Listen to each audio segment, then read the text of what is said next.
Can you give a brief description of what slavery looks like in the United States? I think a lot of folks don't realize what human trafficking looks like here at home.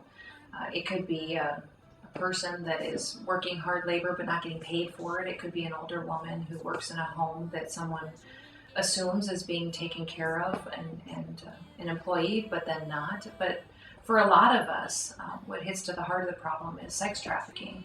And that could be a young girl as young as 10, 11 years old that is forced to be sold for sexual pleasure to men 25 to 30 times a day. And I think that most people in the country don't realize that it could be happening right next door, or that our kids are being approached at high school and being drawn into this industry. And that is why it's so important to continue to shed light on it. You made the comment that awareness must be accompanied by action. What would you say are some practical examples of what the average person can do to shine light on this issue?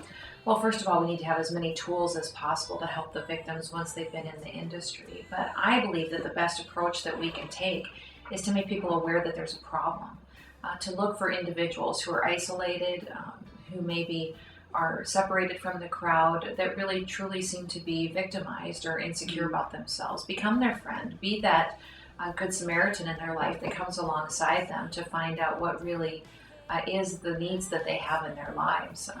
These predators seek out our children and draw them in through relationships.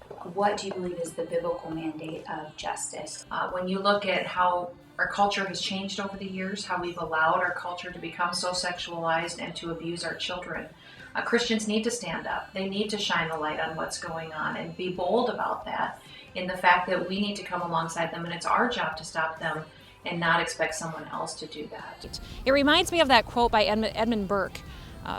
All it takes for the triumph of evil is for good people to do nothing. And today the House is going to do something. They are going to pass a package of bills that are going to give us tools in our toolbox to make sure that we shut down this industry here in the United States and abroad. Christians can look anywhere in the Bible, especially in the Psalms, and see that God has called us to bring justice and to watch out for the poor and the distressed and to take care of them and help them. And that is truly how justice can be served.